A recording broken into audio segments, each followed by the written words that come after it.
Know that this summer is really super important, especially when you consider on how much business these businesses lost out on last year because of the COVID-19 pandemic. Now, the good news is the city tells me that at least right now, indicators are that this year will be a bit of a rebound for the hotel industry and the businesses here at the resort as well. I talked with the acting resort administrator, Brian Solis, about this here in Virginia Beach. He says, although hotel numbers were down year to year in 2020, this area did pretty well compared to other resort-heavy cities across the country.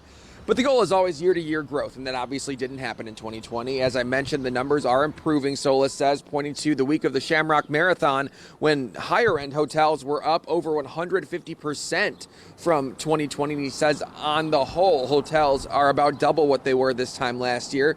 Now, late last month, we had that night where 10 people were shot, 2 dead, 1 in an officer-involved shooting.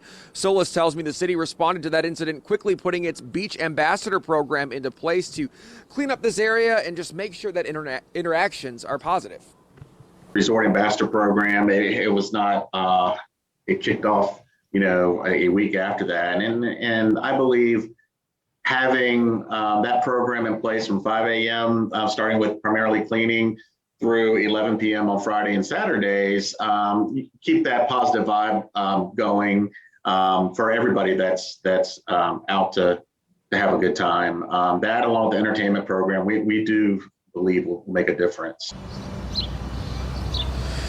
Now, there are some big developments in the works here that Solis sees making a difference in the years to come, too, including the Pharrell-backed Atlantic Park, we know, with the artificial surf park. He says that should start construction no later than the beginning of 2022 there at the old Dome site, which is right near where we had that series of shootings that violent night at the end of March. So looking forward to that. And then there's also a brand new high-rise apartment building here, 27 Atlantic, just down the street here, that the city believes will bring more year-round residents here to the ocean front, allowing, for some businesses to get some of that support from customers throughout the entire year instead of just the summer. So big news there on those fronts. Now, of course, you do have to talk to the local businesses to really get an idea of how important this coming year is. We'll hear from one of those a little bit later here on News 3 on WGNT.